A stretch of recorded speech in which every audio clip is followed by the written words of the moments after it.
నమస్తే, welcome to our channel. నేను సిరి.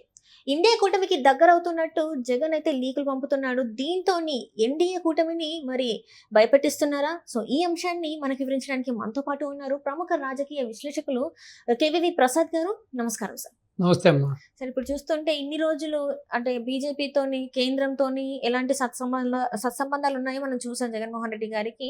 So ఇప్పుడు ఆయన అనుకున్నట్టుగా అక్కడ ఢిల్లీలో ఆయన చక్రం తిప్పలేకపోతున్నట్టు కూడా వార్తలు వస్తున్నాయి. దీంతో ఏంటంటే తన కేసులు ఎక్కడ మళ్ళీ ముందుకు వస్తాయో అని చెప్పేసి భయపడి ఇండియా కూటమితోని జత కడుతున్నట్టుగా లీకులు అయితే పంపిస్తున్నారు. దీంతోనే అయితే ఇండియా కూటమిని బెదిరించాలని ట్రై చేస్తున్నారు. మరి ఆయన ఏదైతే ఈ పన్నాగాలు అయితే పన్నుతున్నారో అవి నెరవేరుతాయి అంటారా? ఇప్పుడు ఒకటమ్మా, జగన్మోహన్ రెడ్డి అనే వ్యక్తి అంటే వాళ్ళ ఫ్యాక్షనిస్టులకు ఉన్న ప్రధాన లక్షణం ఏంటంటే ముందు బెదిరిస్తారు, అదిరిస్తారు, లేకపోతే డబ్బు డస్కం ఆశ చూపితే లొంగ తీసుకుంటారు, లేదంటే బ్లాక్మెయిల్ చేస్తారు. ఇలా రకరకాలు. లేదు ఇంకా మనిషి లొంగట్లేదంటే చంపేస్తారు.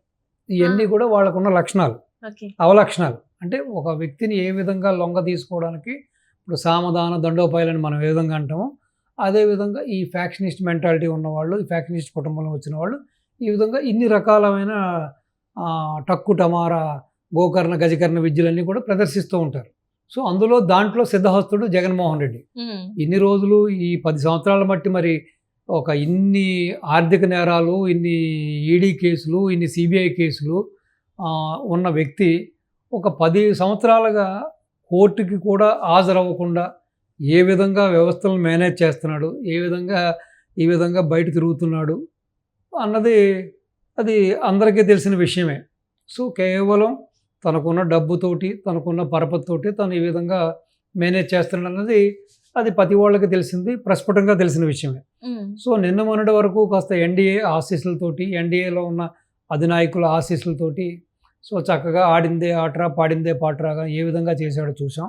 ఈవెన్ జగన్మోహన్ రెడ్డే కాదు, జగన్మోహన్ రెడ్డి అనుకో సో సాయిరెడ్డి కానీ, ఇప్పుడు జగన్మోహన్ రెడ్డి సహనిందితుడైన సాయిరెడ్డి కానీ, వాళ్ళ బాబాయ్ సుబ్బారెడ్డి కానీ, తనకు దగ్గరగా ఉన్న కొంతమంది కూడా బాహటంగానే చెప్పేవాళ్ళు, మా నాయకుడిని కానీ మమ్మల్ని కానీ ఎవడూ టచ్ చేయలేడు, ఏమీ చేయలేడు.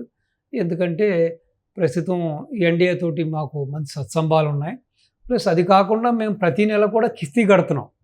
400 నుంచి 500 కోట్ల రూపాయలు ఒక ముఖ్యమైన అగ్రనేతకి మేము కిస్తీ కడుతున్నాం కాబట్టి మమ్మల్ని ఏం చేయరు. అదేవిధంగా మిగతా రాష్ట్రాల్లో ఎక్కడ ఎన్డీఏకి సంబంధించిన వాళ్ళకి ఎలక్షన్స్ అయి జరిగినా కూడా మమ్మల్ని ఫండింగ్ ఇవ్వమంటున్నారు, ఫండింగ్ ఇస్తున్నాం కాబట్టి మమ్మల్ని ఇటు కోర్టులు ఏమీ చేయలేవు, జ్యుడిషియరీ ఏమీ చేయలేదు. కాబట్టి ఈ సిబిఐలు, ఈడీలు, ఐటీలు కూడా మా దరిదాపుల్లో కూడా రావని చెప్పి చాలా భరోసాగా తోటి చాలా బిందాస్గా ఉండేవాళ్ళు. కానీ ఒక్కసారిగా చూశారు కదా, ఎలక్షన్ తర్వాత ఈ ఓటమి తర్వాత అన్ని అంచనాలు కూడా తలకిందులైనాయి. ఇప్పుడు జగన్మోహన్ రెడ్డి ఏం చేస్తారంటే, ఎక్కడో ఉన్న ఎలాన్ మాస్క్ మనకు సంబంధం లేని వ్యక్తి, ఎక్కడో అమెరికాలో ఉన్నవాడు, అక్కడ వాళ్ళకి సంబంధించిన వేరే వ్యవస్థకు సంబంధించిన ఈవీఎంలు, యాక్చువల్ మన ఇండియన్ ఈవీఎంస్ వీటికి కూడా సంబంధం లేదు. ఆ ఈవీఎం వ్యవస్థ అది డిఫరెంట్, అది వద్దు, అది దాంట్లో కొంచెం లోపభూయిష్టంగా ఉన్నాయి అని చెబితే ఇప్పుడు దాన్ని ఆయన ఇప్పుడు రాహుల్ గాంధీ గారు దాన్ని పట్టుకుని మాట్లాడడం జరిగింది.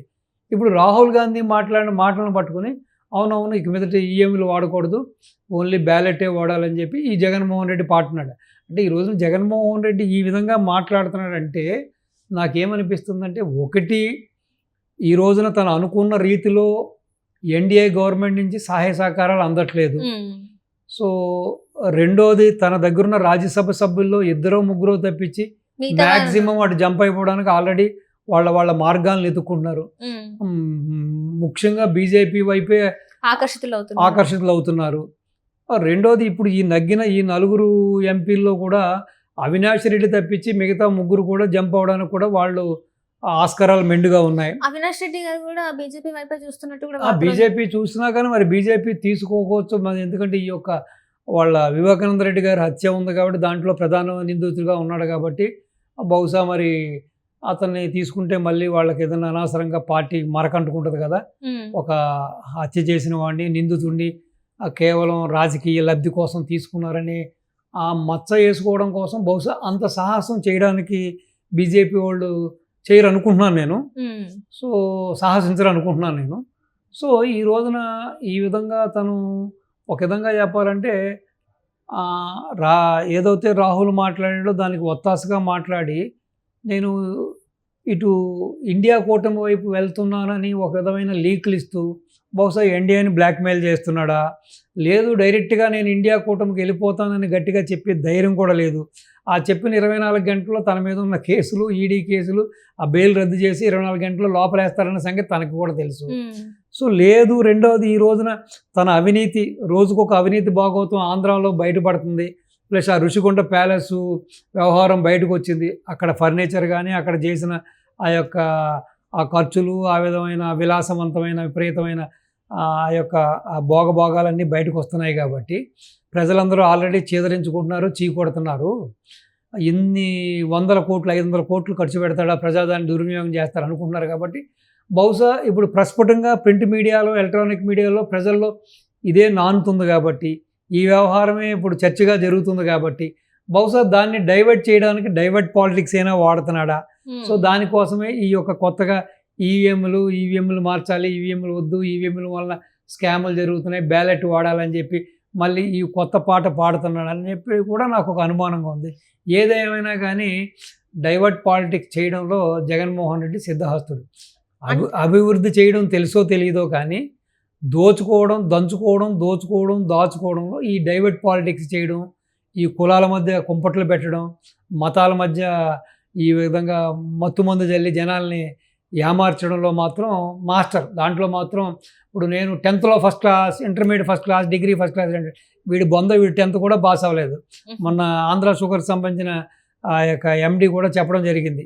వీడు అసలు ఆ రోజునే 6వ తరగతి అప్పుడే టీచర్ని కొట్టాడు, మళ్ళీ వాళ్ళ నాన్న ఆడి ఈడిది కాళ్ళు ఏళ్ళ పడుకుని పెట్టుకుంటే వాళ్ళ తర్వాత 10th తర్వాత వీడు ఉంటాకి వీల్లేదు, కుర్రోళ్ళందరూ స్పాయిల్ అయిపోతున్నారు, అందరినీ స్పాయిల్ చేస్తున్నాడు, వీడిని ముందు స్కూల్లో తీసుకెళ్ళమని తీసేశారంటారు.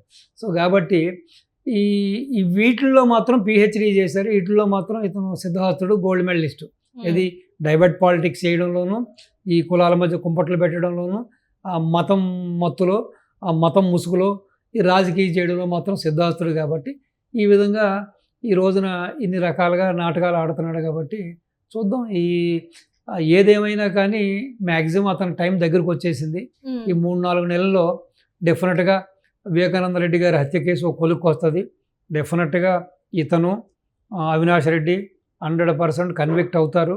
ప్లస్ ఈ లోపల మరి ఇటు ప్రస్తుతానికి ఈ ఈడీ కేసులు అన్నీ కూడా మళ్ళీ ఆ సిబిఐ కేసులు కూడా తిరగతీస్తారు కాబట్టి అవి కూడా కొలుక్కు వస్తుంది. కాబట్టి దానికి తోడు ఆంధ్రాలో జరిగిన ఈ స్కాము దగ్గర ఒక 5 లక్షల నుంచి 6 లక్షల కోట్ల రూపాయలు కొట్టేశారు. అంటే న్యాచురల్గా ఇప్పుడు ల్యాండు, శాండు, వైను, మైను కాకుండా అసలు టోటల్గా అప్పు చేసి తీసుకొచ్చిన డబ్బుల్లోనే ఒక 5-6 కోట్ల రూపాయలకి లెక్కలు తేవట్లేదు. కాగుకి లెక్క తెలియట్లేదు, ఇప్పుడు మళ్ళాంటి సామాన్యులు కూడా లెక్క తెలియట్లేదు.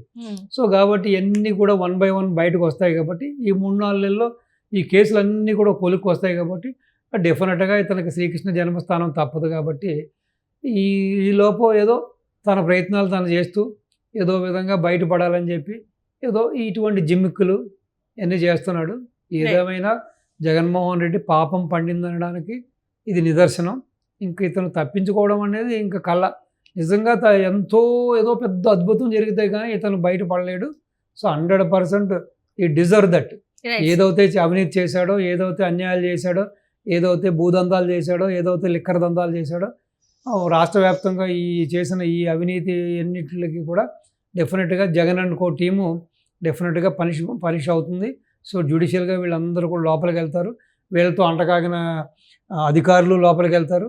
సో కాబట్టి రాష్ట్రంలో అయితే ఒక పెద్ద పెనుమార్పు అయితే మనం చూడబోతున్నాం. Right. Thank you so much. నమస్తే.